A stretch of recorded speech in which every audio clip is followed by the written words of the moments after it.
সিনেমার শুরুতেই আমাদেরকে ৫৬ বছর বয়সী ইচিরো ইনুয়াশিকি নামের এক লোককে দেখানো হয়। লোকটি সামান্য একজন চাকুরিজীবী, তিনিও তার জীবনের প্রায় শেষ সময় পার করছেন। পরিবারকে একটি ভালো রাখার স্বপ্ন নিয়ে তিনি টোকিও শহরে এসেছিলেন, কিন্তু বাস্তবতার কঠিন আঘাতে তার স্বপ্নগুলো ধুলোয় মিশে গেছে। কর্মক্ষেত্রে তিনি তরুণ সহকর্মীদের কাছে উপহাসের পাত্র, বস তাকে পশুর মতো খাটান এবং তার কঠোর পরিশ্রমের কোনো মূল্যই যেন কেউ দেয় না। দিনের শেষে যখন তিনি ক্লান্ত শরীর আর ভরাক্রান্ত মন নিয়ে বাড়ি ফেরেন, সেখানেও শান্তি নেই। তার স্ত্রী জেনি এবং সন্তানেরা তাকে সম্মান করা তো দূরের কথা, তার অস্তিত্বকেই প্রায় উপেক্ষা করে। তাদের চোখে ইনুয়াশিকি একজন ব্যর্থ স্বামী ও বাবা, যিনি তাদের চাহিদাগুলো পূরণ করতে অক্ষম। এক রাতে নিঃসঙ্গ একাকিত্বে ভুগতে থাকা ইনুয়াশিকি বাড়ির বারান্দায় বসে নিজের অর্থহীন জীবন নিয়ে ভাবছিলেন। ঠিক তখনই একটি পরিত্যক্ত কুকুর তার সামনে এসে দাঁড়ায়। কুকুরটির গলায় ঝোলানো একটি কাগজে লেখা ছিল, "আমার নাম হানাকো, দয়া করে আমার যত্ন নিন।" ইনুয়াশিকি অবলা প্রাণীটির মধ্যে নিজের প্রতিচ্ছবি দেখতে পান এবং তাকে আশ্রয় দেওয়ার সিদ্ধান্ত নেন। কিন্তু তার স্ত্রী জেনি তীব্র আপত্তি জানিয়ে কুকুরটিকে বাড়ি থেকে বের করে দেওয়ার নির্দেশ দেন। এই ছোট ঘটনাটিও যেন ইনুয়াশিকির জীবনের অসহায়তার প্রতীক হয়ে দাঁড়ায়। এর কিছুদিন পরেই তার জীবনে নেমে আসে সবচেয়ে বড় আঘাত। চেকআপের জন্য ডাক্তারের কাছে গেলে তিনি জানতে পারেন যে তার পাকস্থলীর ক্যান্সার শেষ পর্যায়ে পৌঁছে গেছে এবং তার হাতে আর মাত্র ৩ মাস সময় আছে। এই ভয়াবহ সংবাদটি বাড়িতে জানালে তার পরিবার কোনো সমবেদনা দেখানোর পরিবর্তে উল্টো তাকে নিয়ে অভিযোগ করতে থাকে। তাদের কাছে ইনুয়াশিকির আসন্ন মৃত্যুর চেয়েও বড় চিন্তা ছিল সংসারের খরচ কে চালাবে। সব দিক থেকে পরিত্যক্ত এবং হতাশ ইনুয়াশিকি গভীর রাতে হানাকোকে নিয়ে বাড়ি থেকে বেরিয়ে পড়েন।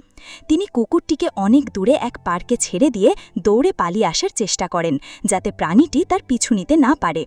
কিন্তু কিছুক্ষণ পর তিনি যখন পার্কে ফিরে আসেন, তিনি দেখতে পান বিশ্বস্ত হানাকো তার আগেই সেখানে এসে পৌঁছে গেছে।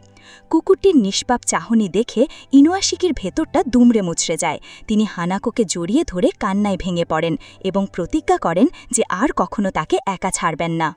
পার্কে বসে থাকা অবস্থায় ইনুয়াশিকে লক্ষ্য করেন যে কাছেই একটি বেঞ্চে হিরো শিশিগামি নামের এক স্কুল ছাত্র একা বসে আছে।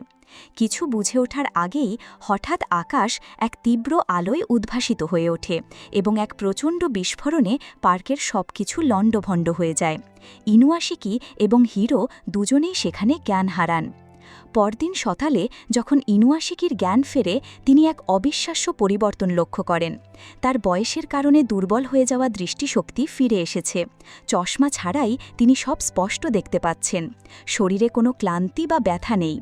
ঘরে ফিরে তিনি পরিবারের সাথে খাবার খেতে বসেন, কিন্তু স্যুপ খাওয়ার পরেই তার শরীর প্রচণ্ড গরম হয়ে ওঠে এবং তার হাত থেকে ধোঁয়া বের হতে শুরু করে। আতঙ্কিত হয়ে তিনি তার রুমে ছুটে যান এবং দেখেন যে তার হাত একটি যান্ত্রিক অস্ত্রে রূপান্তরিত হয়েছে, যা তার খাওয়া স্যুপটুকু বমি করে বের করে দিচ্ছে। কৌতূহলবশত গলায় হাত দিতেই তার মুখের চামড়া খুলে বেরিয়ে আসে এবং তিনি দেখতে পান যে তার পুরো শরীরটাই এক জটিল যান্ত্রিক রোবটে পরিণত হয়েছে। তিনি এখন আর মানুষ নন, এক উচ্চ প্রযুক্তির সাইবর্গ।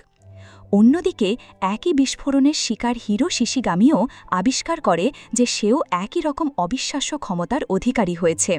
কিন্তু ইনুয়াশিকির মতো তার মধ্যে কোনো ভয় বা দ্বিধা ছিল না।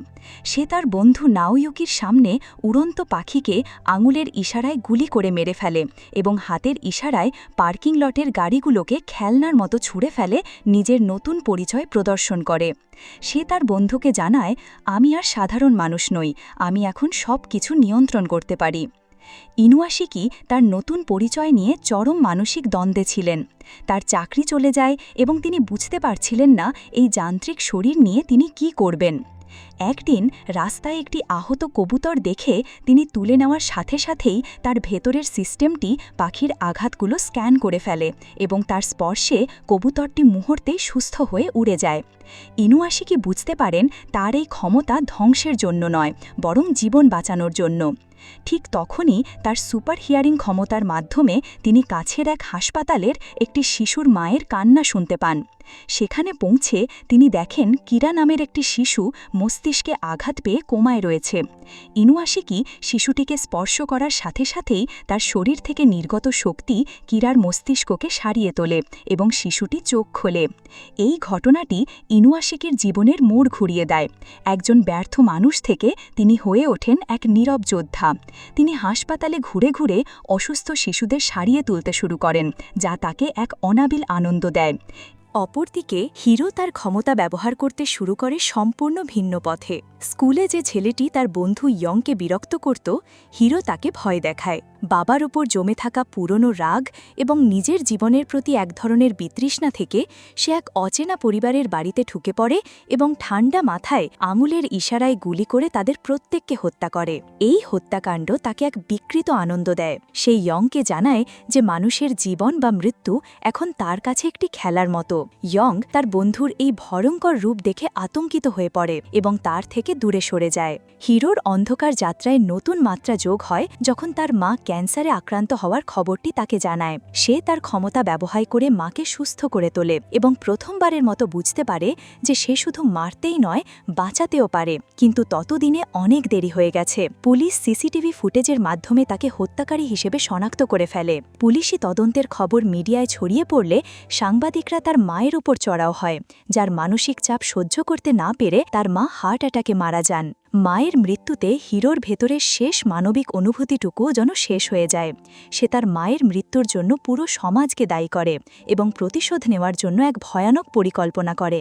সে সোশ্যাল মিডিয়ায় সেই সমস্ত লোকেদের খুঁজে বের করে যারা তার মায়ের মৃত্যুর খবরে আনন্দ প্রকাশ করেছিল এবং ভিডিও কলের মাধ্যমে স্ক্রিনের ভেতর দিয়ে গুলি করে তাদের একে একে হত্যা করতে থাকে। এই অভূতপূর্ব ঘটনায় পুরো জাপান জুড়ে আতঙ্ক ছড়িয়ে পড়ে। সিনোয়া নামের একটি মেয়ে যে হিরোকে ভালোবাসত তাকে নিজের বাড়িতে আশ্রয় দেয়, কিন্তু সেখানেও বিশেষ পুলিশ বাহিনী হানা দেয়। প্রচণ্ড গোলাগুলিতে সিনোয়া এবং তার দাদি দুজনেই মারা যায়। নিজের ভালোবাসার মানুষকে হারানোর পর হিরো উন্মাদ হয়ে ওঠে এবং টোকিও শহরের ওপর চূড়ান্ত আঘাত হানার সিদ্ধান্ত নেয়। সে শহরের সবচেয়ে বড় বিলবোর্ড স্ক্রিনটি হ্যাক করে সরাসরি সম্প্রচারে এসে ঘোষণা করে, তোমরা আমার বিরুদ্ধে যুদ্ধ ঘোষণা করেছ। এই যুদ্ধ তখনই শেষ হবে যখন এই শহরের প্রতিটি মানুষ মারা যাবে। এই বলে সে স্ক্রিনের মাধ্যমে শহরের সাধারণ মানুষের ওপর এলোপাথারি গুলি চালাতে শুরু করে। শত শত নিরীহ মানুষ রাস্তায় লুটিয়ে পড়তে থাকে। খবর পেয়ে ইনুয়াশিকি ছুটে আসেন। তিনি বুঝতে পারেন যে একমাত্র তিনি হিরোকে থামাতে পারেন। শুরু হয় দুই সাইবর্গের মধ্যে এক মহাযুদ্ধ। তাদের যুদ্ধ শহরের রাজপথ থেকে আকাশের মেঘ ভেদ করে মহাশূন্য পর্যন্ত পৌঁছে যায়। লড়াইয়ের এক পর্যায়ে ইনুয়াশিকি ইয়ংয়ের কাছ থেকে পাওয়া তথ্য অনুযায়ী হিরোর দুর্বলতার সুযোগ নেন। হিরোর যান্ত্রিক শরীর লবণাক্ত বা ইলেকট্রোলাইট পানীয় সহ্য করতে পারে না। ইনুয়াশিকি কৌশলে হিরোকে একটি ইলেকট্রোলাইট পানীয় পান করতে বাধ্য করেন, যার ফলে হিরোর ভেতরের সিস্টেম দুর্বল হয়ে পড়ে। এই সুযোগে ইনুয়াশিকি এক বিধ্বংসী মিসাইল হামলা করে হিরোকে পরাজিত করে পৃথিবীতে ফিরে আসেন। ইনুয়াশিকি যখন তার মেয়ে ম্যারিকে একটি ভেঙে পড়া বিল্ডিং থেকে উদ্ধার করছিলেন, তখন মারাত্মকভাবে আহত হিরো সেখানে ফিরে আসে। সে ইনুয়াশিকিকে নির্মমভাবে আক্রমণ করে এবং তার মেয়ে ম্যারিকে বিল্ডিং থেকে নিচে ফেলে দেয়। মেয়ের আসন্ন মৃত্যু দেখে ইনুয়াশিকির ভেতরের সমস্ত শক্তি যেন একত্রিত হয়। তিনি এক চূড়ান্ত আঘাতে হিরোর শরীরকে চূর্ণ বিচূর্ণ করে ফেলেন এবং শেষ মুহূর্তে তার মেয়েকে শূন্য থেকে ধরে ফেলেন। সারা দেশ জানতে পারে যে ভয়ঙ্কর সন্ত্রাসী হিরো শিশিগামি মারা গেছে এবং শহর এখন নিরাপদ। ইনুয়াশিকি একজন সুপারহিরো হয়েও রয়ে যান পর্দার আড়ালে। তার পরিবার তার এই পরিচয় সম্পর্কে কিছুই জানতে পারে না, কেবল তার মেয়ে ম্যারি ছাড়া। এভাবেই একজন সাধারণ মানুষের অসাধারণ হয়ে ওঠার এবং দুই বিপরীত শক্তির সংঘাতের মধ্য দিয়ে মুভিটি শেষ হয়ে যায়। মুভিটি কেমন লেগেছে লাইক কমেন্ট করে জানিয়ে দিন। এমন সব মজার মজার মুভির এক্সপ্লেনেশন দেখতে চ্যানেলটি সাবস্ক্রাইব করে রাখুন। ধন্যবাদ।